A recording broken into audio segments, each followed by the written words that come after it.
Lo importante es lo primero que hay que hacer después de decir hola. ¿Qué es lo que hay que hacer? La máquina. Si no decís hola no pasa nada. Pero si no arrancáis la máquina virtual, os corto la mano. Bueno, vamos a ver, pues con cada una de las clases, el otro día empezamos a ver un poquito de lo que es la introducción a Python. Vamos a ver hoy ya la segunda parte de lo de la introducción a Python. Y con esto vamos a dejar presentado el problem set. Y la idea es que en la próxima clase de cada uno de los grupos pues la dediquéis a trabajar en el problem set, ¿no?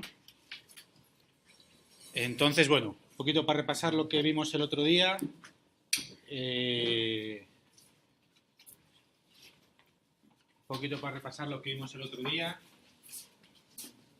¿Cuál era la razón por la cual esos dos resultados eran distintos?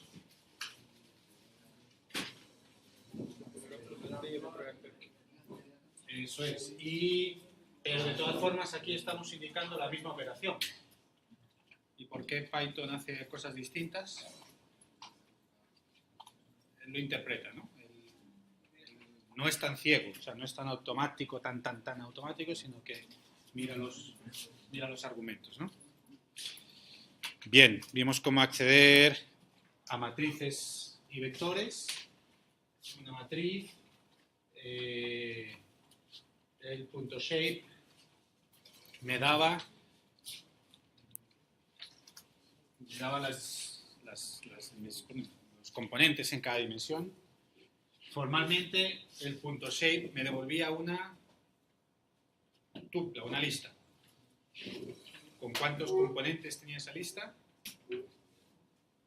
Tantos componentes como dimensiones tuviera. En este caso, me tendría que devolver dos componentes y el primer componente tendría el valor 7, número de filas, y luego el valor 5, que es el número de columnas. ¿Y esto qué me daba? Lena shape.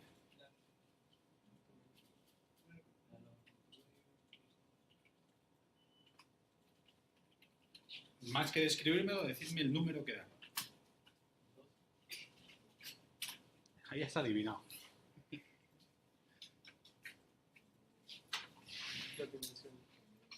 Entonces, a shape, ¿qué da? Solamente esto.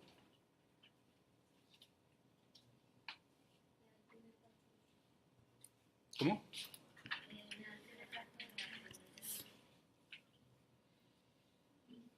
Entonces,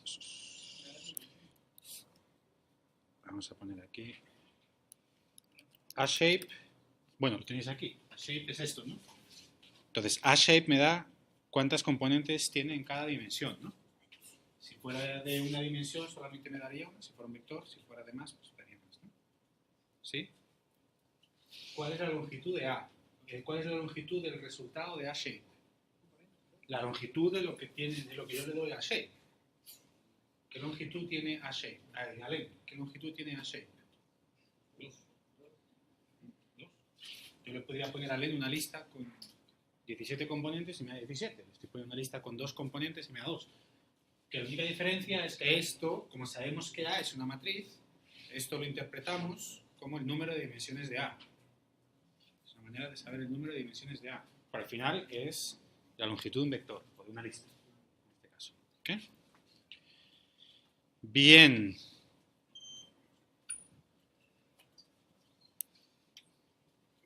Entonces, A2 me da el tercer elemento de la lista, pero A es una matriz. Me da la tercera fila, ¿vale? Y esto, lo mismo. ¿Y estos dos puntos qué quieren decir? Eso es, aquí fijaos que la forma de pensar en esto es que tengo una estructura de 2 dimensiones y fijo una dimensión y la otra la dejo libre. Por tanto, el resultado de esto, de A2, 2 puntos, ¿qué dimensiones tiene? Una dimensión. Es decir, de una matriz, de una estructura de 2 dimensiones, fijo una y tengo una matriz. Tengo un vector. Tengo una estructura de una dimensión. Y si fijo las dos, ¿qué tengo? Un escalar, un número. ¿Okay? Y si dejo una libre y de la otra especifico un rango, ¿qué dimensión me da lo que resulta? 2. Es como si tanto este como este, fijaos la diferencia entre especificar un rango y especificar uno concreto. Aquí si yo fijo una dimensión a un valor concreto y reduzco la dimensionalidad de la estructura, y aquí restringo la cantidad de valores. Bien, por tanto esto es una porción de la matriz original. ¿Okay? Esto es lo que vimos el otro día. La suma de la matriz completa, o la suma por columnas o por filas, ¿okay? Fijando uno de los ejes. Y esta sintaxis la tienen muchas funciones, la media, la suma, la dirección estándar, hay muchas funciones que tienen esa sintaxis. Bien, generadores de números, números aleatorios, y le digo que me genere una matriz de 3×4 de enteros entre 0 y 99. ¿Okay? Bien, y en realidad todo lo explicado sirve para cualquier número de dimensiones. En este caso generamos una matriz de números enteros entre 0 y 9 de 3 dimensiones. De 3 dimensiones. Si fijamos una dimensión, la estructura que nos queda, ¿cuántas dimensiones tiene? 2. Y a un cubo le fijamos una dimensión y lo que tenemos es una matriz de 2 dimensiones. De forma análoga que cuando a una matriz le fijamos una dimensión, reducimos el número de dimensiones. ¿Okay? Y lo mismo pues para dejar libre cualquiera de las dimensiones. Y aquí el axis de este tipo de funciones lo podemos llevar hasta 2. Cosa que aquí no podíamos hacer, ¿no? Y si poníamos mmin a axis igual a 2, ¿qué sucedía? Error. ¿Ok? Bien. Vimos estas funciones, ceros, unos, ¿ok? El rango, el linspace. Todo eso son generadores de matrices y de estructuras. Y acabamos viendo un poquito esto de las operaciones vectorizadas. Esto es un vector y esto es un escalar. Y el resultado es el esperado. El resultado es el esperado en el sentido que es este escalar sumado a todos los numeritos del elemento, como en un álgebra lineal uno esperaría, la multiplicación y el producto punto entre vectores, ¿okay? Que lo teníais ahí un poco oxidado, ¿no? De una vida anterior. Y la multiplicación de matrices. ¿Qué es lo que quería? Esto es una matriz A, que es una matriz de dos filas por 3 columnas. 2 filas por 3 columnas. ¿Ok? 30. ¿Okay? ¿Y esto qué era? La traspuesta de A, el producto matricial con la propia A. Porque si no pongo el punto T, ¿qué sucede? Error porque no cuadran las dimensiones de la multiplicación matricial. ¿Ok? Bien. Bueno, entonces esto es más o menos lo que vimos el otro día. Es un poquito lo mismo. Muchas operaciones. La suma de dos matrices, elemento a elemento. Una matriz al cuadrado, quiere decir todos sus elementos al cuadrado. Multiplicación de dos matrices. La multiplicación de dos matrices, elemento a elemento. Y esta es la multiplicación de dos matrices según la definición del producto matricial, ¿no? Bien. Ok. Entonces, hasta aquí llegamos creo que en ambas clases. Entonces vamos a ir desde acá. Más cosas. Voy a empezar ya aquí a estropear este notebook.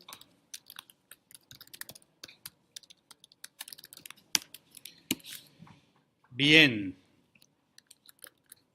Tenemos un vector en este caso. Si yo hago esto, ¿qué creéis que da? Entonces estamos jugando igual que antes, ¿eh? Esto no es que haya una respuesta correcta desde lo que se implementa en Python, pero sin saber lo que ha hecho la gente, son ¿Qué semántica? La pregunta es ¿qué semántica le daréis vosotros a esta operación? ¿Cuál sería el resultado? ¿Cómo? Es decir, esta condición aplicada a todos los elementos. Entonces, la estructura que nos devolvería esto, según esta semántica, ¿qué sería? Un vector. ¿Y cuáles serían los elementos del vector? Esta es la semántica que esta gente ha hecho. ¿Vale? Es un vector de true, false, true, false, true, false, en función de en qué elementos se cumple esta condición. Y esto es una semántica que Python tiene en las tripas. Esto no es inmediato intuir esta semántica de ver esto. Es una semántica que es conveniente. ¿Ok? Bien. De hecho, yo a este vector le puedo dar un nombre al vector. ¿Ok? Simplemente le estoy dando un número de una variable. Y fijaos que si yo pongo A, por ejemplo, a ver,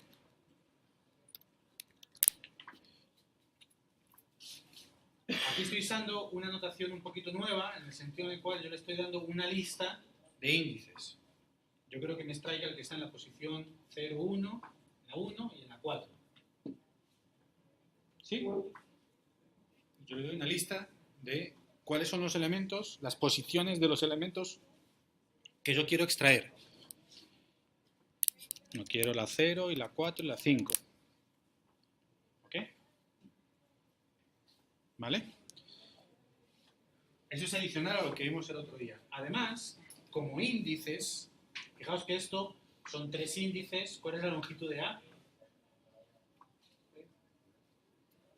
La longitud de A es 6. 6.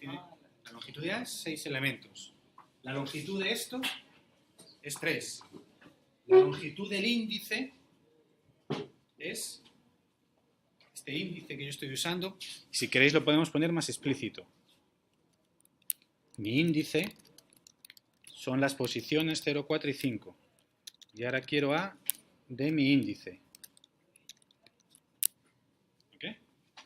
Mi índice, ¿qué longitud tiene? 3. En cambio A tiene una longitud de 6. Yo puedo tener índices de menos longitud que A. ¿Tiene sentido tener índices de más longitud que A? No lo tengo muy claro.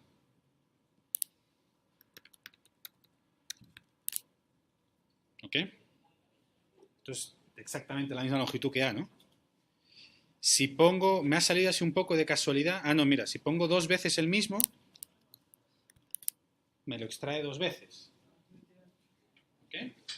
O sea, fijaos que no tengo por qué mencionar todos los índices. Yo tengo una lista de qué elementos quiero extraer del vector A. Y si resulta que algunos elementos se repiten, se repiten. ¿Vale? Y si lo pongo más, bueno, ok, me saca el elemento 0 de A, el 5, otra vez el 5, en fin. ¿Cuál es la restricción que yo esperaría tener aquí? ¿Qué no puedo poner aquí dentro? Un número mayor, ¿no?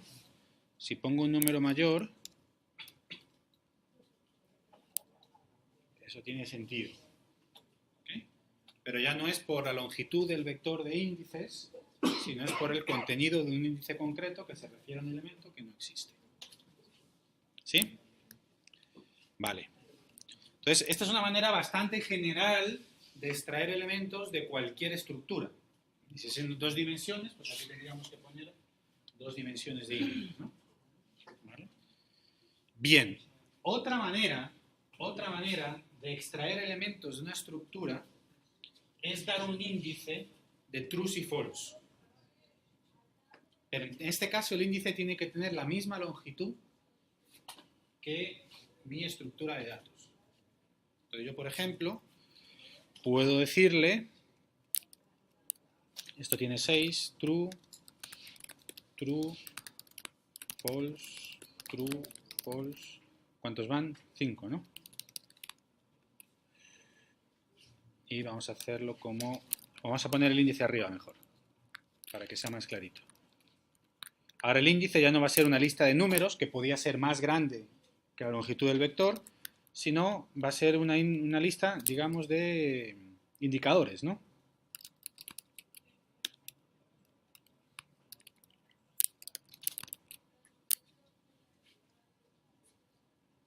¿Le veis la lógica?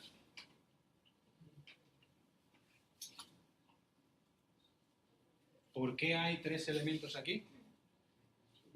Porque hay 3 truths. Básicamente, por eso tiene que ser de la misma longitud que la propia estructura, porque indica cuáles son los que yo quiero extraer, con un 0 y con un 1. ¿Sí? ¿Sí? Vale. Bueno, entonces fijaos que en el fondo este índice que hemos hecho aquí no es distinto que esto. Esto es una lista de 6 componentes de truths y false.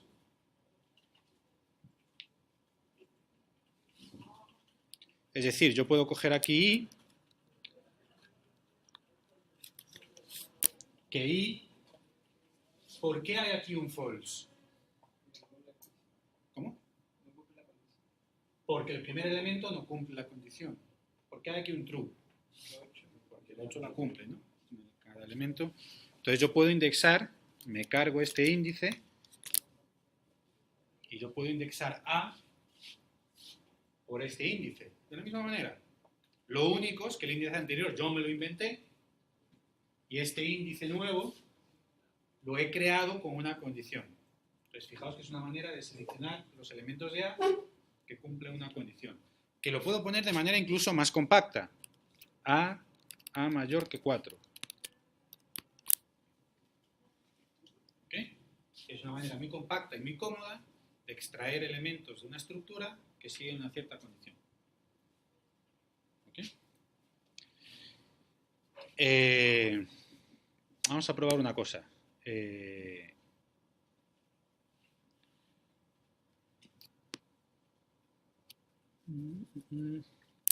Vamos a ver. No sé si esto funcionará. Aquí probando, sí. Ok. Bueno, vamos a dejarlo así, pues no sé si funcionaría. Da por darle un poquito una variación a eso. Bien, ¿qué más tenemos aquí? Entonces esto es lo que tenéis aquí, en las notas, ¿eh? Fijaos cómo se crea esto, se crea un índice y se crea lo que acabamos de hacer. ¿Ok? Entonces lo tenéis ahí en las notas. ¿Y qué más tenemos? Vale. Bien. Entonces, bueno, vamos a empezar a ver cómo se definen funciones. Acordaos que Python es un lenguaje tipado. Cada estructura, cada variable tiene un tipo, pero Python por detrás, uno no tiene que declarar necesariamente esos tipos. Python por detrás trata de adivinarlo. Entonces, cuando uno define una función, pasa lo mismo. Fijaos que cuando yo defino la función, no defino de qué tipo son los argumentos que yo le paso. ¿Okay? Esto, fijaos que esto es a al cuadrado más b, ¿no? Con un r ahí que decido ponerlo intermedio. Pregunta, este a al cuadrado, ¿qué semántica va a tener? ¿Va a ser un escalar elevado a otro escalar? ¿Va a ser una matriz elevada a un escalar? ¿Va a ser una matriz elevada? Acordaos que cuando hacemos 4 elevado a 2, esto toma la semántica de la exponenciación de escalares, digamos, y si resulta que hacemos esto, ya es una matriz, el resultado es cada componente, ¿no? 1, 4, 9, 16. Es decir, la semántica de esto es distinta que la semántica de esto. Lo que hace Python por detrás es distinto. En ambos casos es intuitivo respecto a lo que uno esperaría, pero es distinto. Entonces, la pregunta es, ¿cuál de esas dos semánticas tiene esto? Podría tener cualquiera de las dos. ¿Quién determina cuál la tiene? Como se le llame. Como se le llame. Fijaos que en el momento de definir la función, Yo no estoy decidiendo la semántica concreta de estas cosas. Esto funcionará en tanto en cuanto lo que le mande como parámetro tenga sentido con esto. Entonces, si yo defino la función a, vamos a hacerlo aquí toda una, por ejemplo, vamos a ponerlo aquí todo y así ya aparece como un pequeño script, ¿no? Print función 1 de A. Ok. ¿Tiene sentido? Bien. ¿Y si hago esto, tiene sentido? Sí, simplemente que este más, en este caso, en el caso bueno, anterior, que lo acabo de borrar, tiene la semántica, cuando B era 1, va a tener la semántica de adición de matriz con escalar. Y ahora, como también es una matriz, la semántica cambia, tiene una semántica de matriz con matriz. ¿Okay? Pero mientras lo que yo le dé tenga sentido para las operaciones, va a ser en el momento de llamarlo, en el runtime, que es cuando él va a decidir cuál es la semántica a aplicar. ¿Okay? Que esto hace las cosas bastante fáciles en el sentido de que, bueno, yo hago la función y no tengo que pensar mucho los tipos, etc., ¿no? Luego eso podría traer complicaciones, pero bueno, sobre todo en la parte de prototipado es conveniente. Bueno, y si yo pongo esto, ¿qué sucede?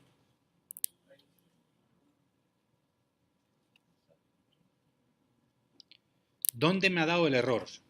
¿En qué línea me ha dado el error?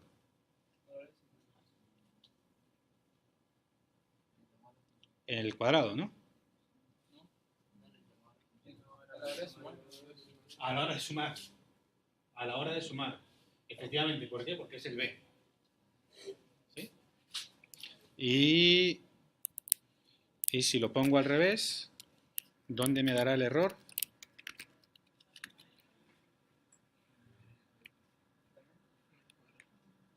En este caso me lo da en el cuadrado, me lo da antes el error. ¿Sí? Ok. Y si pongo esto, ¿dónde me da el error? Un error tendrá que dar. Bueno, no sé. Lo estoy inventando así. Vamos. Bueno, ¿quién vota que va a dar error? Yo tengo mi teoría.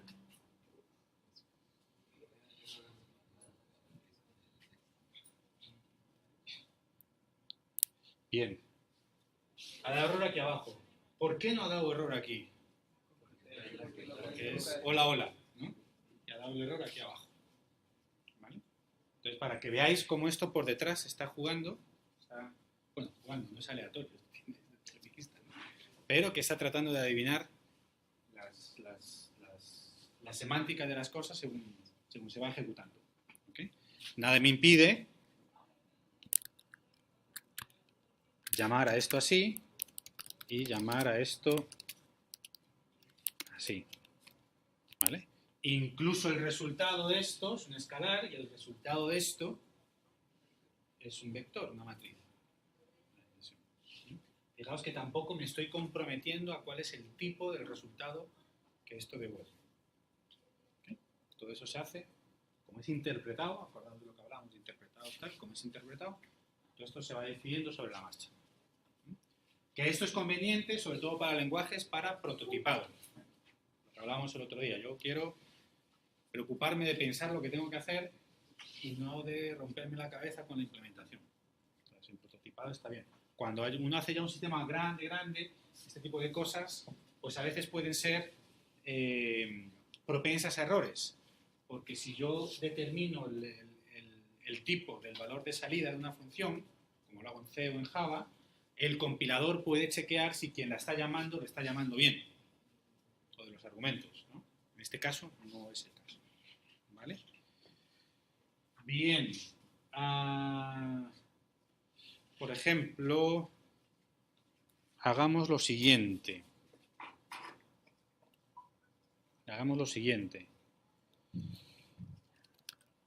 Y pongamos aquí una condición.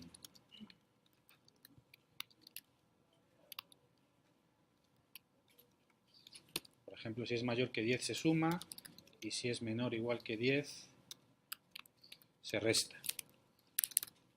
¿Ok? ¿Vale?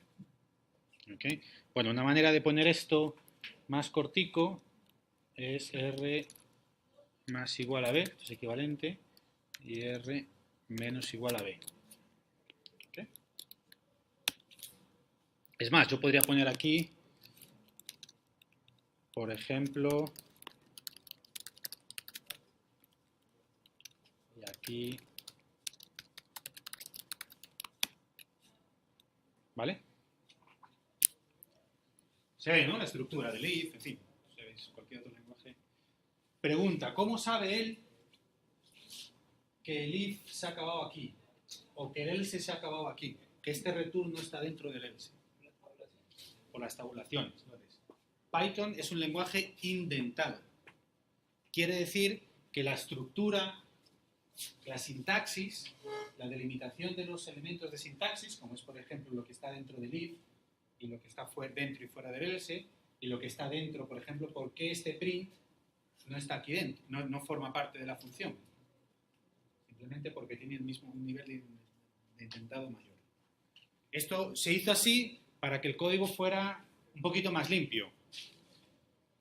Porque si no, uno, pues como tendría que hacer, como hacen otros lenguajes, tiene que delimitar hasta el ámbito de donde llega cada una de las partes del código, ¿no? Esto es un poco fontanería para indicarle ahí al compilador, al intérprete, hasta dónde llegan las cosas. Bueno, la gente que hizo Python dijo, tener todos esos corchetes, todas esas cosas me parece sucio, como para leer el código. Y lo que pensó esta gente es, bueno, vamos a basarnos en el indentado. Entonces el indentado tiene que ser consistente.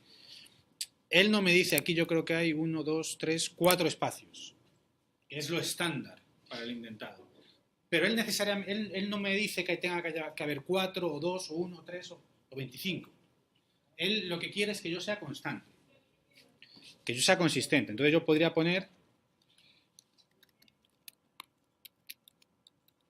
de esta manera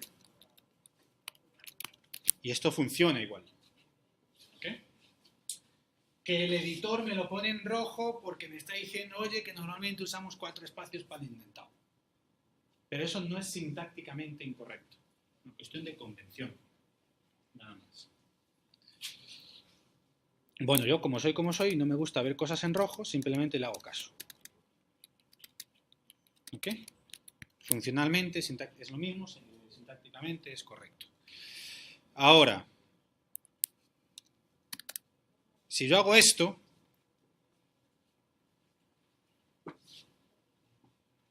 aquí estoy violando la consistencia en la indentación. ¿Okay? Entonces él se queja. Y fijaros, indentation error. ¿Vale? Esto lo que me está diciendo es que no se esperaba encontrar esto tan adentro. Básicamente. ¿Okay? Entonces el Python nos lo dice, y vosotros cuando definís cosas, pues él sabe que esta función acaba acá y que este print está fuera de la definición de la función. Si este print es este, vamos a ponerlo aquí. ¿Ok? Si este print lo pusiera aquí, de hecho si lo pongo aquí, este es un print que nunca se ejecuta. Porque está dentro de la función, pero resulta que después del return. ¿Okay? Pero con la indentación hemos indicado que es parte de la definición de la función. Bien. Pues eso es lo que quiere decir que Python es un lenguaje indentado y así lo es para todo. Y la razón de hacerlo es porque, bueno, parece que es como más legible para leer código. Bien. Vale. Y eso es lo que el ejemplo que tenéis ahí. Es un poquito lo mismo, con una variedad de indentar, en fin, para que os queden ahí las notas. Lo tenéis ahí. Ok. Vale. Otra cosa que podemos hacer en Python es darle valores por defecto. Vamos aquí a quitar esto. Darles valores por defecto a los argumentos. Esto es 1 elevado al otro, ¿no? Una función toda tonta. Esto daría... ¿De dónde coge el valor del segundo argumento? por defecto, ¿no? En cambio, si pongo esto, daría...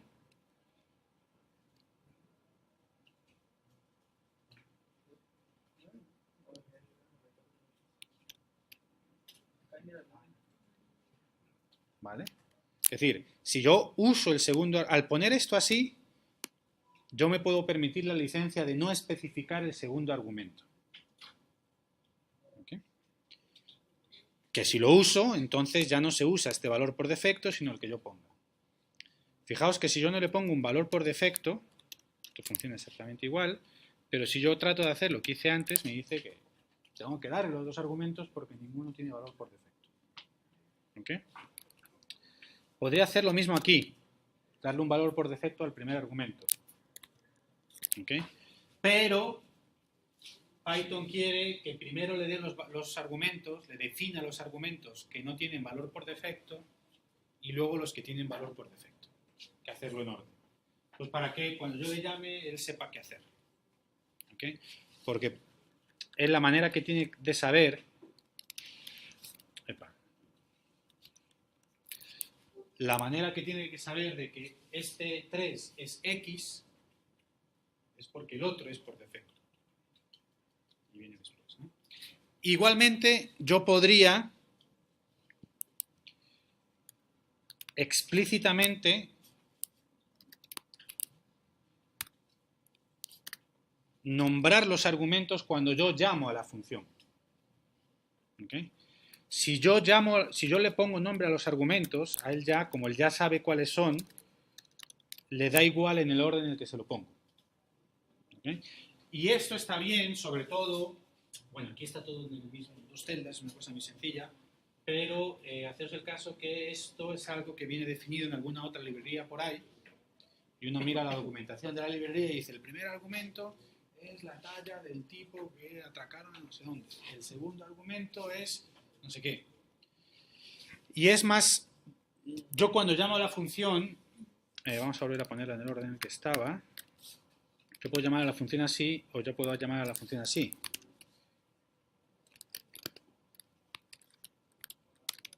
¿Ok? Funcionalmente y sintácticamente es equivalente. Ahora, esto me es más fácil de leer a mí que esto. Yo estoy leyendo mi código y digo, este 3 es la X y este 4 es el exponente. ¿Okay? Entonces yo cuando llamo a funciones puedo nombrar los argumentos en el momento de llamarlo. Sea o no argumento por defecto, esto es independiente. ¿Mm? Son dos cosas separadas. Entonces, esto es muy útil. Los argumentos por defecto son útiles pues, para la facilidad de la gente que va a usar las funciones que yo hago, yo mismo. ¿No? Y el nombrar los argumentos cuando uno llama a la función es bueno porque yo de esta manera puedo documentar un poquito más leíble mi código. ¿Okay? Bien. ¿Qué más cosas? Bien, esto es un poco lo mismo. Esto es un poco lo mismo. Otra cosa, sí. Las funciones, además, pueden devolver varios valores. Es como si hubiera varios canales de comunicación. Entonces yo quiero devolver uno elevado a otro y uno por otro. Y esto me devuelve dos valores. Es como si hubiera dos valores dos canales de comunicación. Y yo, si el resultado lo cojo en una variable, entonces, ¿cuál es la longitud de la variable? Ahí se me escapó el 2. Ok. ¿Y cómo accedo al primer elemento? R0, R1 son los dos elementos por separado. ¿Vale? O, si yo quiero llamarlos de manera distinta, el exponencial, ¿qué es? Sí, el exponencial y la multiplicación. Y ya me lo separa él ahí. Exponencial y la multiplicación. ¿Ok? Pues fijaos que esto es una forma de recibir los dos canales de salida que tiene una función. Que yo puedo decidir separarlos en el momento que lo llamo, o como antes con R, puedo cogerlo todo y luego accedo a sus elementos como si fuera una lista. ¿De acuerdo? Como veis, todas estas cosas están hechas para facilitar una programación más o menos rápida, ¿eh? Y para facilitar también la lectura un poco de las cosas. ¿Ok? Es un poco lo mismo, combinando las dos salidas y nombrando, en fin, es un poco lo mismo. Lo mismo.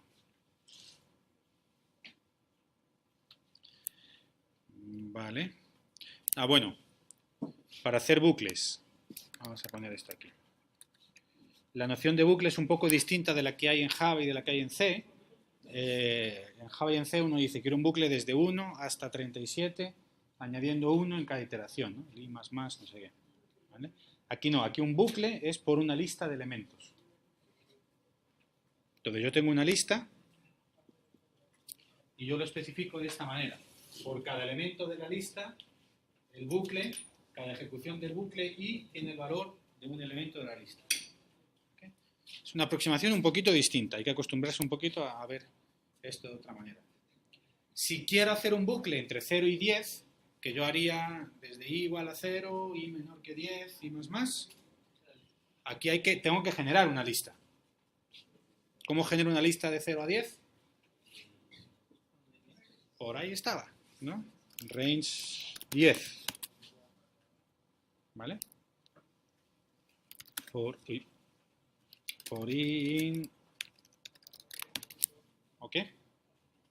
¿Vale? El resultado este es el mismo que el de i igual a 0 hasta menor o igual que 9 y más. Pero la forma que tiene Python de hacer los bucles es un poquito distinta. Es un iterador por una lista de elementos. No es una operación que se hace en cada de actualización del índice que se hace en cada ejecución del bucle. ¿Vale? Por tanto, por eso puedo hacer una iteración por cualquier tipo de estructura que sea iterable. Entonces, os hago una pregunta, por ejemplo.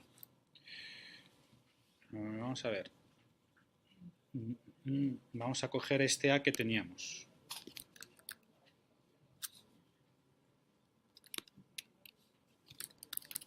¿Vale? A3, ¿qué era? La fila 4. La cuarta fila. ¿Sí o sí? Incrédulos. ¿Okay? Si hago esto, ¿qué me da?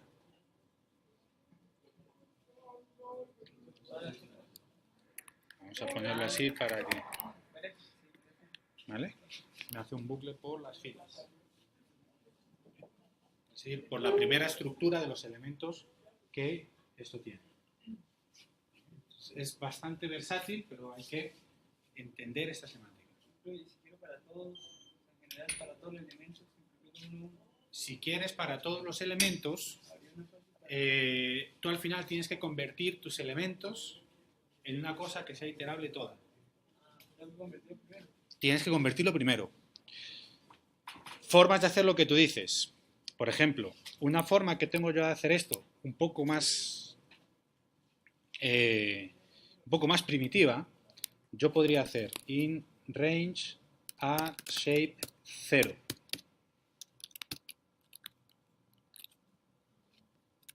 ¿Qué es shape 0? ¿Qué valor tiene? 7. ¿Y qué es range de todo esto?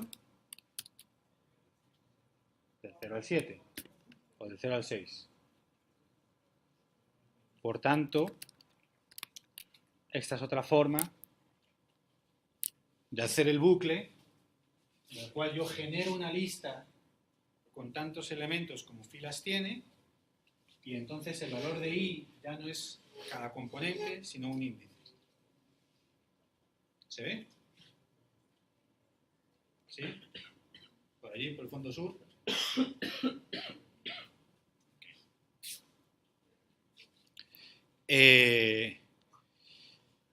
Bien, yo podría hacer otro bucle dentro, for j in range a shape 1.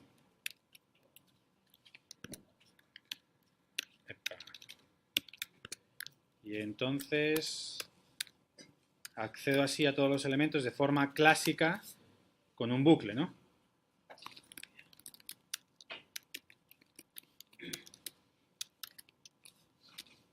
Eso es lo que tú decías. ¿Vale? Pero en este caso he hecho un bucle de forma clásica, prácticamente muy parecido a como lo haría yo en cualquier otro lenguaje. ¿Sí? Y las coordenadas de I y J como han cambiado. ¿Verdad? Una manera, también para que veáis un poquito, en general, cuando yo hago esto en Python, suele querer decir, no siempre, pero suele querer decir que hay algo que no estoy haciendo a la manera de Python. Python está muy pensado para que yo no tenga que hacer casi bucles. Fijaos que yo, si sumo una matriz consigo misma, yo para hacer esto en Java 11 tendría que hacer un bucle. Entonces Python está muy pensado para que yo no tenga que hacer bucles. Si yo en un momento dado, haciendo algo en Python, me veo en la necesidad de hacer un bucle, me lo debería por lo menos pensar un poquito. Es que Python tiene una manera más adecuada de hacer esto. ¿Okay? Y bueno, en este caso, si yo lo que quiero es recorrer todos los elementos, pues sí la tiene. Porque, fijaos, no sé si vimos el otro día, AShape tiene 7,5. 7,5 son ¿cuántos? 35 elementos. 35 elementos. Vamos a ponerlo distinto para que haya más. Vamos a ponerlo 6,5, que son 30 elementos, ¿no? Espérate. Vamos a ponerlo 6,4, que son 24 elementos. Ahora vais a ver por qué estas cuentas. ¿Okay? 6,4. Yo podría decirle a Python, reformatéame esto como una matriz de 8,3. Y me lo reformatea todo para que tenga... El número total de elementos tiene que ser el mismo. Pero él me reformatea la estructura. ¿Vale? Por eso he estado buscando 6,4 porque 7,5 son los dos primos y no tengo ninguna manera de hacer otra combinación. ¿Vale? O yo puedo decirle que me lo haga como un vector de 24. Y me los pone todos seguidos. ¿Sí? Entonces, la forma elegante en Python de hacer esto mismo sería for i in a reshape 24. ¿Sí? ¿Se ve la diferencia? Vamos aquí a poner esto así para que aparezcan uno detrás del otro. ¿Okay? ¿Se ve la diferencia entre los dos bucles? Este sería un bucle más a la forma de un lenguaje de programación clásico. ¿Okay? Y este es un bucle más a la forma en la cual uno lo haría en Python. Que es una cuestión, bueno, primero un poquito de elegancia, es más fácil leer el código, es menos propenso a errores, y otro también una cuestión de eficiencia. Si nosotros le damos estas estructuras a Python y él quiere luego paralelizarlo porque nuestra máquina tiene varios núcleos, tiene varios procesadores, si se lo damos así, él tiene más oportunidad de paralelizarlo y que las cosas se ejecuten más rápido que si nosotros se lo damos así. ¿Okay? ¿Vale? Bien. Entonces, bueno, las notas están ahí para que las estropeéis, juguéis con ellas, en fin. Bien, sigamos. Ok. Vale, esto es un poquito lo mismo. Y vamos a ver qué más había por acá. Ok, bien, vamos a seguir esto un poco. Listo. Bien. Esto es lo mismo, ¿no? Esta es la forma un poco más clásica a través del índice de acceder a un valor de i, ¿no? Vale. Bien, Python también tiene esta noción de diccionarios, que es lo mismo que en Java se llama un hashmap. ¿No los habéis visto en Java? Estas cosas. Bueno, a ver, una lista es una generalización de listas y matrices, si queráis, para que los índices sean cualquier objeto. Si yo tengo una lista A, el primer elemento es el 0, el segundo elemento es el 1, el 2, ¿vale? ¿De qué tipo es el índice de la lista? es un entero. El índice de la lista es un entero. ¿Okay? Y las listas, las matrices, etcétera, esperan que sus índices sean enteros. Entonces, un hash o un diccionario, o en otros lenguajes se llamará de otra manera, es la forma de tener una estructura cuyo índice pueda ser cualquier objeto. Entonces, fijaos que esto lo que hace, por eso se llama un map. Esto lo que hace es asociar el índice 0 con un objeto, el índice 1 con otro objeto, el índice 2 con otro objeto. Vemos que tenemos esto, ¿no? Esto sería el equivalente a tener esto, ¿no? Vamos aquí a cargarnos esto. Esto sería tener esta lista. Implícitamente, como es una lista, el índice 0, el 1 y el 2.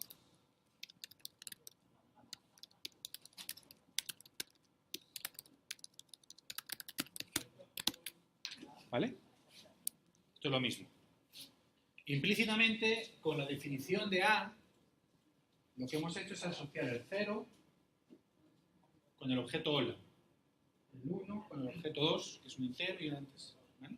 Lo que queremos hacer con los diccionarios es esta asociación que es implícita aquí por el orden de las cosas y la semántica de los enteros, la queremos hacer arbitraria.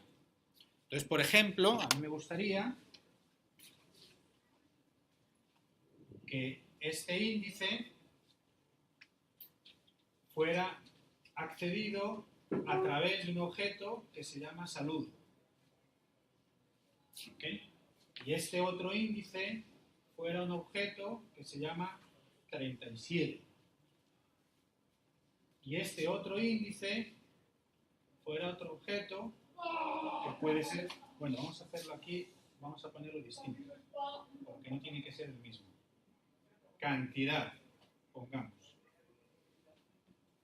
Y aquí lo queremos asociar a un objeto que se llama 37.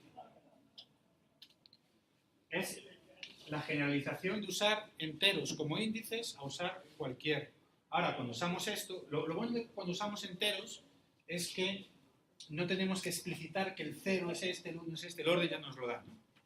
En cambio, cuando hacemos esto, pues claro, de alguna manera le tenemos que decir a Python que este es el que está mapeado, asociado a este, ¿no? Entonces eso es un diccionario, y eso lo hacemos así. B, al saludo le asociamos esta cadena, al cantidad le asociamos el 2 y al 37 le asociamos esto.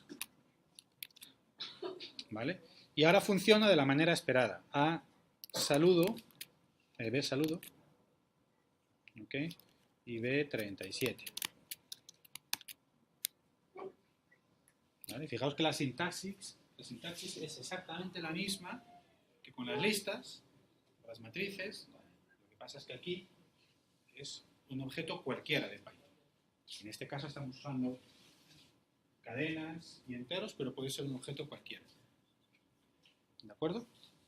Entonces, eso es la noción de diccionario en Python y que es la noción de hashmap en Java y, bueno, en C tiene otros nombres y en otros lenguajes tiene otros nombres. Bueno, entonces esto es algo que se da en muchos lenguajes de programación. Entonces, en Python se llaman diccionarios y esta es la manera de usarlo y esta es la manera de definirlo. Por ejemplo, al diccionario yo le puedo pedir que me diga cuáles son sus claves de acceso. Y me da esto. ¿Vale? Y esto al final es una lista. Entonces yo puedo hacer for i in b keys. Como es una lista, el for me atraviesa la lista. Y yo puedo imprimir el i y el contenido del i. ¿Ok? A ver, que yo ya tengo uno, es una lista como cualquier otro. O b values, y me da una lista de los valores. ¿Ok? ¿Y está bien? Adiós, adiós. Sí, porque lo definí así, ¿no? Así. Ok, me equivoqué y lo definí así. Listo.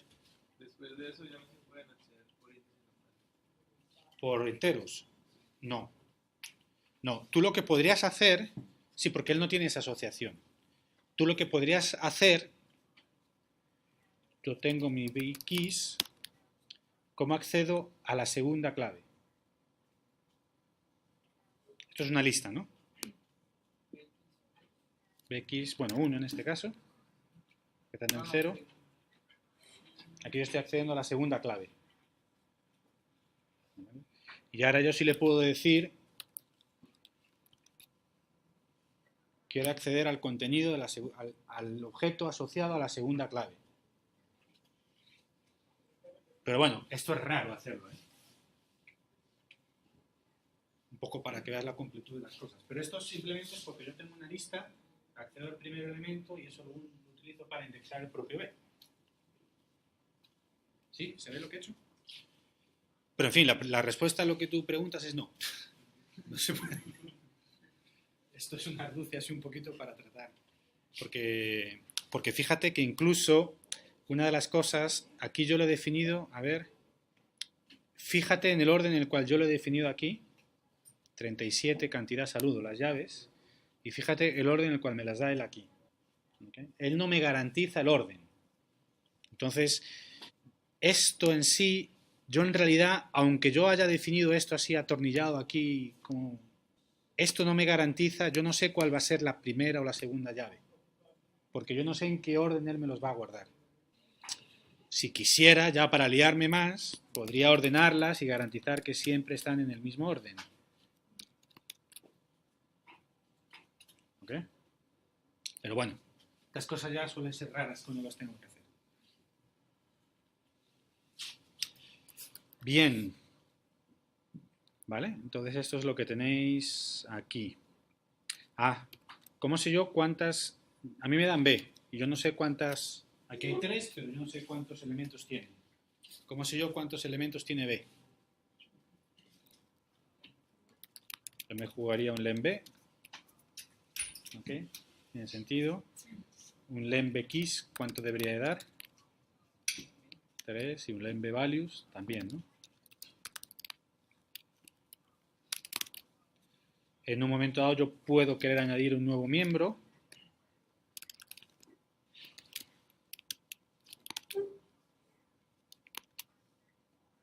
¿Ok? Y en un momento dado yo puedo querer cambiarle el valor a un miembro.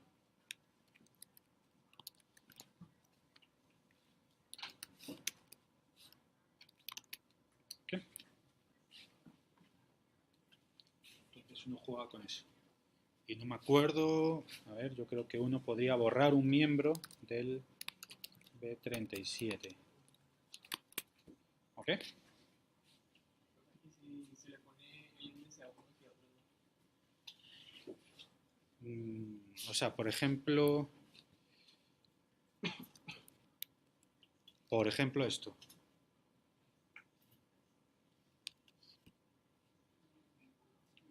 Tienes que tener un índice. ¿Vale? De todas formas, como tener los notebooks y tener los entornos, cualquier inquietud de esas le disparáis sin miedo. El tipo no mata. Bien, diccionarios. Ok, bien, aquí tenéis un poquito jugando con esto. Vale. Y entonces, vamos a ver una cosa también de Python que es muy útil, que son estas expresiones compactas. Vale, esto es un patrón de diseño, de programación que se usa mucho. Es decir, quiero establecer el valor de una variable, que es S, en función de otra variable. Y si A es mayor que no sé qué, pues tiene este valor, y si no, es esto, ¿no? Bueno, una cosa muy típica. Bien, esto en Python se puede abreviar de la siguiente manera. S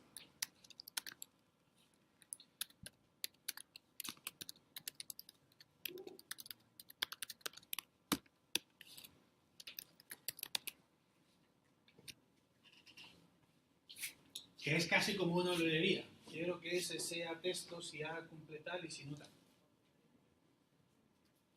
¿Okay? Una sintaxis ahí, toda de Python. ¿Vale? Que para cositas de estas así sencillitas, como hace muchas veces, es súper compacta. Y con una línea queda ahí bien y queda bastante legible. Queda bastante legible. Y esto cada vez que se ejecuta funcionalmente es igual. ¿Ok? ¿Vale? Bien, otra cosa que uno suele querer hacer mucho es construir una lista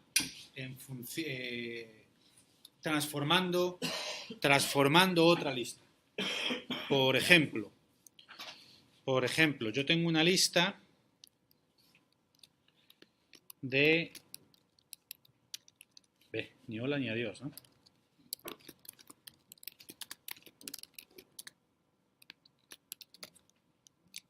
Y yo ahora quiero añadirle delante de esta lista, a cada elemento de esta lista quiero añadirle, no sé, 2 puntos. Quiero tener una lista que sea 2 puntos adiós, 2 puntos hola. ¿Okay? Como esto es una lista, no tiene la semántica de Python, yo si hago esto, vamos a poner la lista, vamos a llamarle el A.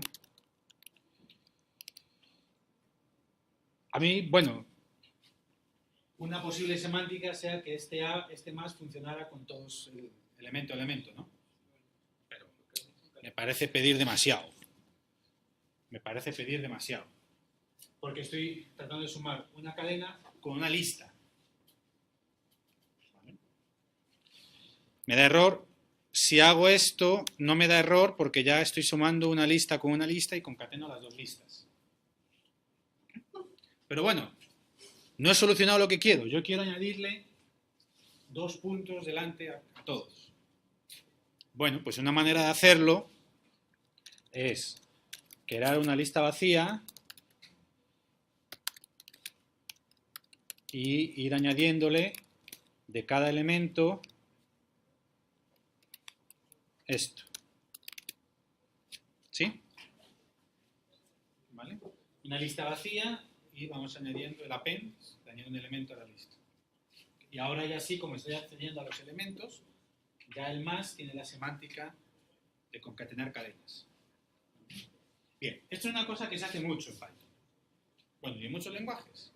De una lista genero otra, aplicándole una función cualquiera. Que en este caso es simplemente una concatenación, pero podría ser cualquier cosa. Bien, una manera compacta de hacer esto mismo, equivalente, es lo siguiente.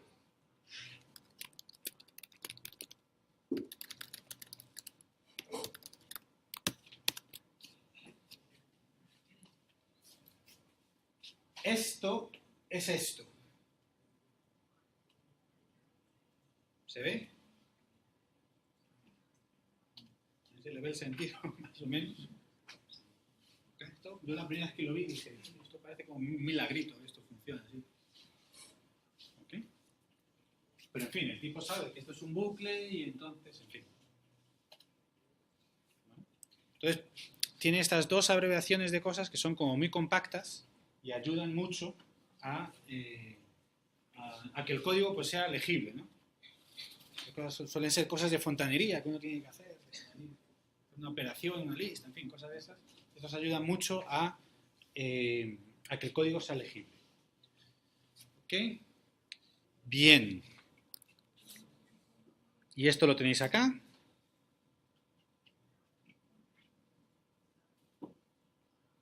Vale, aquí tenéis varios ejemplos de esto. Es un poco lo mismo. Bien. Bueno, os voy a mostrar un poquito la parte de graficar, un poquito para que la veáis. Matplotlib es la librería dentro de Python, que es la que pinta cosas.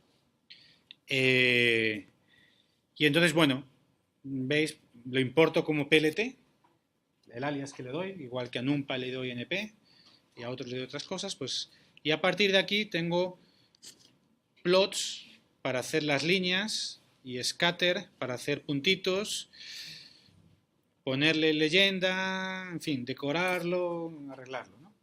Esto es bastante pedestre. Si habéis usado Si habéis usado MATLAB, pues es básicamente lo mismo. Vamos a ver un poquito el detalle. Voy a ponerlo acá. Bien. Voy a ir uno por uno. ¿Cuántos elementos tiene X? Muy bien. Muy bien porque lo has dicho decidido. Pues tiene 20. Esto es, quiero que me hagas un array de menos 4 a 4, pero todos espaciados igual. Más para político casi. Bien. Esto, x al cuadrado, ¿cuántos elementos tiene? Los mismos. Esto es cada elemento al cuadrado, ¿no? Entonces fijaos que si yo le digo plot,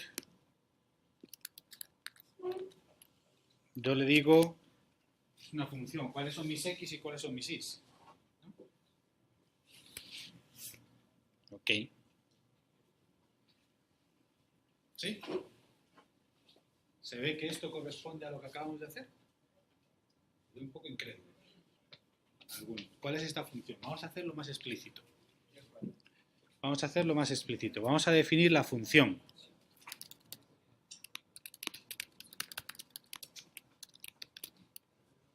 De hecho, vamos a ponerla aquí n para no confundir. Entonces tengo x, f de x al cuadrado. Quiero pintar x versus f de x. pltplot. ¿Sí? ¿Ok? Simplemente que lo he hecho sin definir este f entre medias. Lo he hecho directamente. ¿Ok? ¿Vale? Y, en fin, en realidad, vamos a hacer una cosa. Vamos a hacer, en vez de esto, vamos a hacer 5 puntos nada más. ¿Ok? Solamente me une los puntitos. Esto no tiene más cosas. Y si le pongo más puntitos, pues parece más suave, ¿no? En fin. Pero simplemente, pues porque son más puntitos, no por ninguna otra razón. Él no generaliza nada. ¿Ok? Bien. Yo podría poner 10 puntitos y se ve un poquitito. O yo podría decir, en vez de él son los puntitos y él me los une. Eso es plot. Y scatter es lo mismo, pero que me dibujo los puntitos. ¿Vale? Y si hago los dos, pues me los pinta el uno encima del otro, ¿no? ¿Ok? ¿Cómo? En 3 dimensiones sí. Hay una manera de hacerlo en 3 dimensiones, que no me acuerdo ahora. Pero hay una manera. ¿Es la misma librería? Es la misma librería, es la misma librería. Le pones, bueno, no tengo aquí la internet, pero pones matplotlib 3D y ahí te salen tropecientos ejemplos de hacer esto en 3 dimensiones. Bueno, interesante también la pregunta porque fijaos que nosotros cuando hemos importado, ¿dónde estaba? Aquí hemos importado la librería y esto le decimos a la librería que me haga los dibujitos para que se vean en el notebook. Por eso salen aquí. Si no le pongo esto, no sale aquí. Porque la manera original, antes de que existieran los notebooks, esto funcionaba como cualquier otro lenguaje interpretado. En la línea de comando,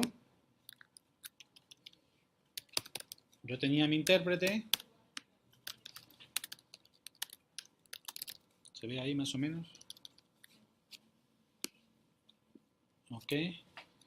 Yo tenía mi intérprete.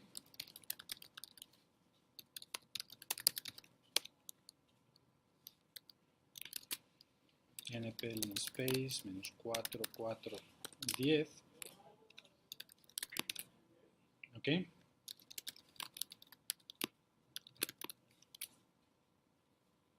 Y plt show.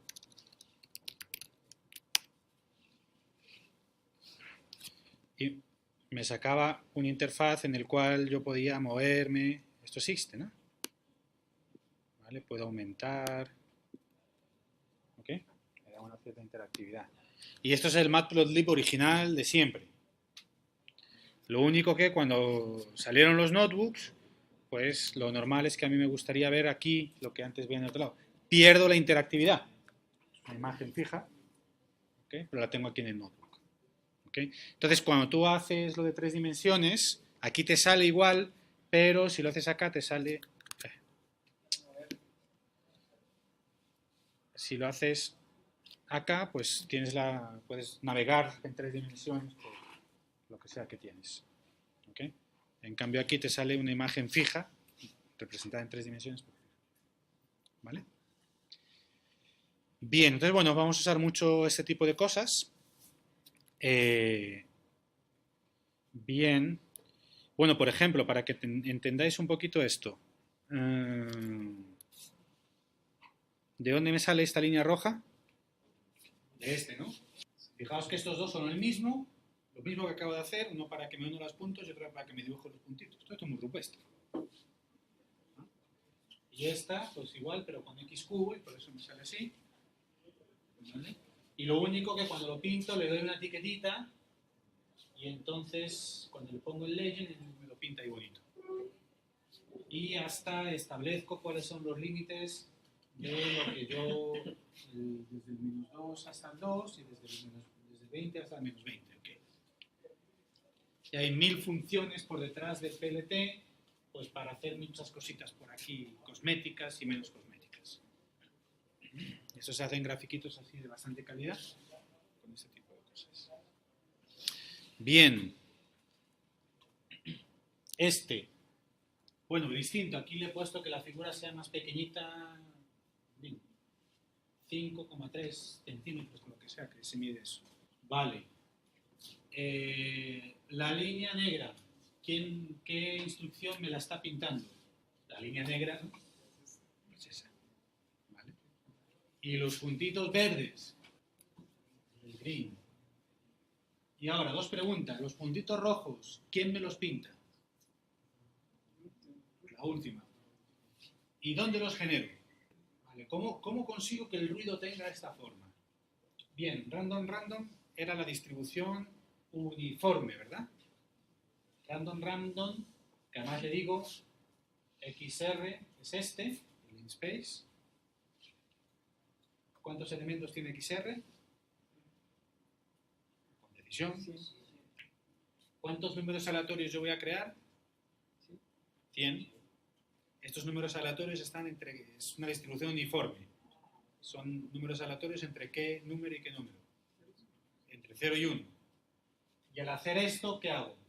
Cuando le resto esto, que se lo resto a todos los que he creado, hago que los números aleatorios, en vez de ser entre 0 y 1, lo desplazo 0,5. Es decir, entre menos 0,5 y 0,5.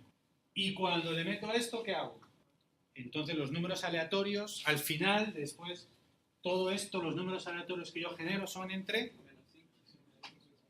menos 5 y 5. Y a eso se le añado a la de base. Por eso me sale esa forma. Y fijaos que es una línea nada más. Y aquí sí que estoy explorando la semántica vectorial. Esto si lo hiciera en Java o en C, pues serían por lo menos 5 o 6 líneas. Bucles, cosas. ¿Vale? Entonces por eso me sale la forma del ruido, me sale la forma de la función de base, simplemente porque se lo añado. ¿Qué pasaría si no le pusiera este menos 0,5? El ruido sería solamente encima, vamos aquí a ejecutar esto, el ruido solamente sería por encima, ¿sí? Porque todos los valores de ruido son entre 0 y 1 y cuando se los sumo siempre es por encima. Y si pongo por 2, ¿qué es lo que sucedería? Que el ruido sería más chiquito.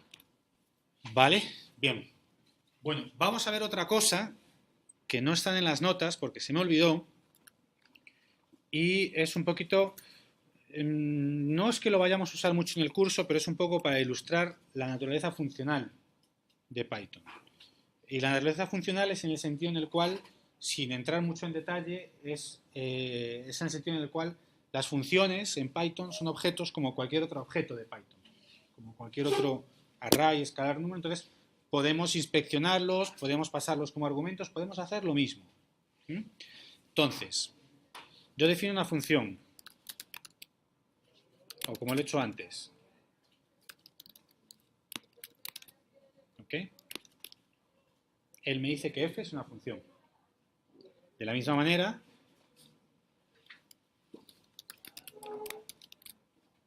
su tipo es una función. De la misma manera que yo defino un entero y tiene un tipo. Y dependiendo del tipo yo puedo hacer unas cosas u otras. Pero, por ejemplo,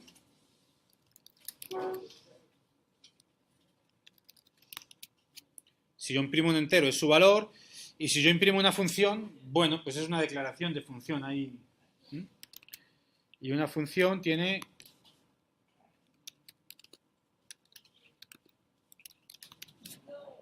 su código, bien, código binario por ahí que tiene, que es lo que ejecuta, tiene su conjunto de atributos.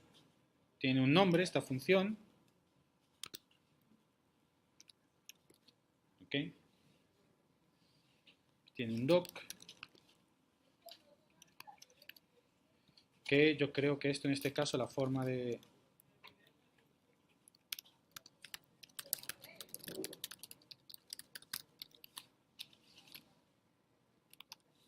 ¿Ok? No sé si habéis visto estos sistemas de generación automática de documentación, en lo cual ponéis los comentarios de cierta manera y los sistemas de autodocumentación generan la documentación del API, el Javadoc. ¿No habéis visto el Javadoc? Ok, bueno. Si esto lo defines de esta manera, Python sabe que esto es la ayuda de esta función.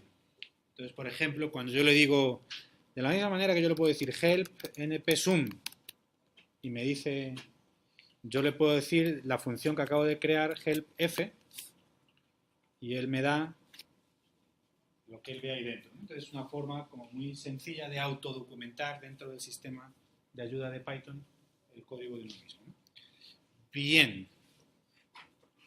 Yo esta función la puedo aplicar a un número, ¿no? Y me da lo que me dé. Ah, ¿por qué me ha dado esto? Ha sido equivocación, pero bueno, sí aprovecho. ¿Ah? Claro, estoy definiendo el argumento es n, pero uso otro. La cagué completa. Yo tendría que haber hecho esto, ¿no? Ahora sí. ¿Okay? Bien. Fijaos, yo ahora puedo definir otra función de cualquier objeto. ¿Sí? Entonces, si yo hago print info de 3, lo podemos poner así. El objeto es... ¿Ok? Y si le paso una cadena, aquí estamos jugando con lo mismo que veíamos antes, en el sentido en el cual, cuando yo defino esto, yo no tengo que decidir cuál es el tipo del objeto que yo quiero usar como argumento. ¿Verdad? Bueno, pues yo a esto le puedo pasar mi función. Igual. Entonces yo estoy pasando una función como argumento de otra función. ¿Sí? ¿Se ve? Bueno, entonces yo ahora puedo hacer una cosa un poquito más compleja. Puedo definir otra función que le puedo llamar aplica y dentro llamar una función, le llamo así, un argumento y simplemente devuelve la función aplicada al argumento y le suma 1. Entonces, si f de 10 es 100, bueno, que me salió entre inglés y español, ¿no? Vamos a ponerlo así. Aplica, ¿cómo llamaría esta función? F,10, pero yo lo sé por esta semántica que hago aquí, no por la declaración. ¿Y me debería devolver qué? Entonces veis como aquí yo estoy usando esta función de manera genérica. ¿Vale? Si resulta que mi función, por ejemplo, vamos a definir otra función que tiene dos argumentos. ¿Qué pasa si hago esto?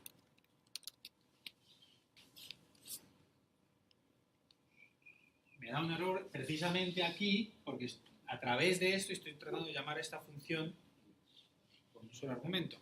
Ahora, si le doy un valor por defecto, por ejemplo a esto, el error es distinto ahora. ¿Sí? ¿Por qué es distinto? Y me lo pregunto a mí mismo que todavía no lo sé. Entonces, vamos a ver. F2 de 10.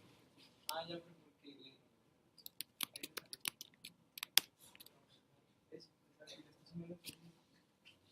Ah, porque me equivoqué. Porque yo quería haber puesto A más B y mi cerebro pensó una cosa y los dedos pusieron otra. Y pusieron A, B. Entonces, al resultado de A, B no le puedo sumar 1. ¿Sí? Bien, ¿está bien? Porque así ilustramos eso. ¿Ok? ¿Listo? Entonces, bueno, esto es un poquito para que veáis la naturaleza así funcional de Python. Bueno, pues con esto yo creo que acabamos así el repaso general de Python. Entonces, lo que vamos a hacer ahora, vamos a presentar un poquito el primer problem set, que ya es el primer problem set de verdad. Este ya es el que para el próximo día es para el que dediquéis, para que avancéis en él. ¿De acuerdo? Entonces, problem set 1, introducción a Python. 4 ejercicios. 1, 2, 3 y 4. Y ya. O sea que conté bien. A veces pongo aquí 4, a veces no. Primer ejercicio. La mecánica, la de siempre. Veis aquí que hay un código que tenéis que rellenar. Y aquí os explico. Completa la función, que es esta, para que devuelva una matriz de tamaño nrows por nCalls, todos los elementos igual a válido. Fácil. Si la llamo 3 filas por 4 columnas, todos con valor 5. Eso me tiene que devolver. La hacéis. Aquí os pongo esto para que verifiquéis. Entonces, como veis, este lo ejecutáis y os debería dar una matriz de 3 con 4 y 5, o sea, la misma que está arriba, que arriba está en el texto ahí atornillada. Aquí debería de daros, y aquí otra de 4 y 2 con ese valor. Este código os lo he puesto aquí para que lo ejecutéis y comprobéis si lo que habéis hecho está bien, por lo menos en ese nivel. Y entonces aquí ya ejecutáis, ¿qué es lo que hacía este? Verificaba, o sea, corría el verificador automático. Este es el verificador a ojímetro, ahí, el de cada uno. Este es el verificador automático, que es el que está detrás de la sumisión. Esto ya es para que lo mandéis a Google Docs, que os tenéis que notificar antes, ¿no? Para hacerlo. Bien, primer ejercicio sencillo. Una línea se resuelve. Segundo ejercicio. Te doy 2 matrices, vamos a ver esto, el esqueleto del código. Primero, una función que recibe 2 argumentos. Yo te digo, asume que los dos argumentos son 2 matrices de la misma dimensión. Y tu función me debe devolver un número que sea la suma de las diferencias cuadradas elemento a elemento. ¿Y se entiende esta formulita? ¿Sí? Sencillo, ¿no? Es decir, 1, 2, 3, 4 y 0, 3, 4, 6. La diferencia elemento a elemento da aquí 1, menos 1, menos 1 y 2. ¿No? Al cuadrado, 1, 1, 1, 4. Y la suma de todo, 7. ¿Okay? Este es el ejemplito que tenéis aquí. ¿Vale? No, los pongo aquí para que lo verifiquéis. Esto es para vosotros, ¿eh? En otros ejercicios seguramente ni os ponga esto, pues a lo mejor porque se me ha olvidado. Pero sentiros libres de aquí de añadirle celditas y crearos vosotros vuestro propio código y comprobarlo como vosotros queráis, ¿eh? Eso es para vosotros porque lo que cuenta al final es este último, que es el que lo registra en Google Docs. ¿Vale? Me da igual que hayáis hecho esto, ¿no? Normalmente es bueno hacer este antes de mandarlo, pero que si no hacéis este, si no estáis registrados en Google Docs, es como si hubierais desaparecido del planeta. ¿Okay? Bien. Tercer ejercicio. La función, que igual toma dos valores. La función que toma dos valores. Un valor es un vector y otro valor es un número. Y me tiene que devolver un vector con los elementos del vector original que son estrictamente mayores que el número que yo le paso como argumento. ¿Ok? Lo vimos antes, es el índice con booleanos que vimos antes. Tal cual. Lo tenéis en las notas. ¿Vale? Entonces, os pongo este caso también, porque como en este caso ningún elemento cumple que es mayor que 12, devuelve esto vacío. Entonces, estos tres primeros se resuelven con una línea. Y se resuelven con 37 líneas también. Pero bueno, me encantaría que tratáis de hacerlo con una línea, que para eso es, ¿no? Bien. Listo. Y el último. Es un pelín más complejo. Tampoco para echar cohetes, pero un pelín más complejo. Dos argumentos. Uno que es una matriz y otro que además tiene un valor por defecto.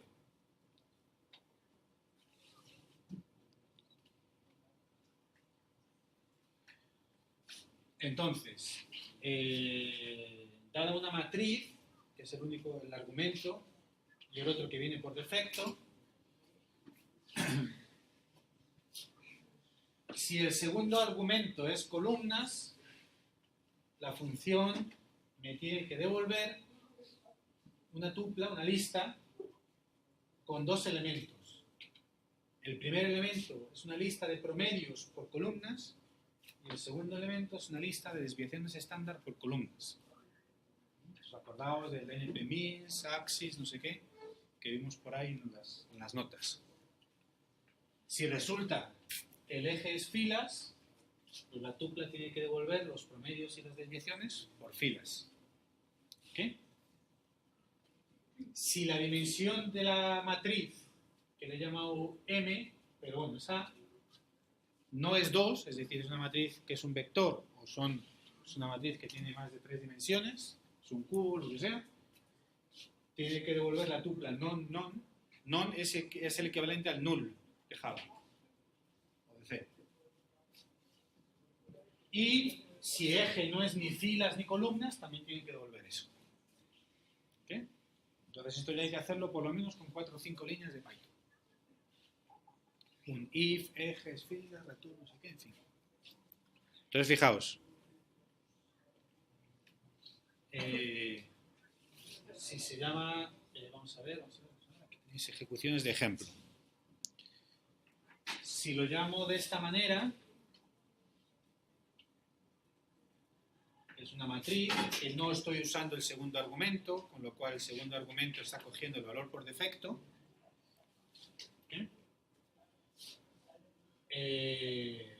Fijaos cómo me devuelve dos valores. El primer valor es la lista de medias y el segundo valor es la lista de desviaciones estándar. Y fijaos que se hace por columnas. Esto es lo mismo, pero por filas. Pero fijaos cómo la función me devuelve dos cosas, ¿eh? Que resulta que a su vez cada cosa es una lista. Y si resulta que esto no tiene la dimensión que es un vector, o si esto tiene 3 dimensiones también. Esos son los 4 ejercicios que hay que hacer.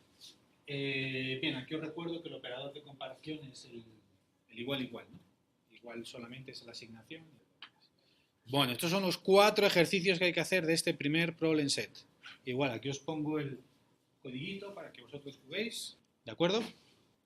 Bueno, eso es lo que es el primer tema, que es chocar con Python, básicamente. Perderle el miedo a Python, que se lo seguiréis perdiendo durante la asignatura, espero. ¿Vale? Estos ejercicios son muy sencillitos, los tenéis en las notas prácticamente, tenéis que mirar un poquito con calma las notas, ejecutarlas vosotros, para que los podáis hacer. ¿Listo? Entonces nos vemos miércoles o jueves.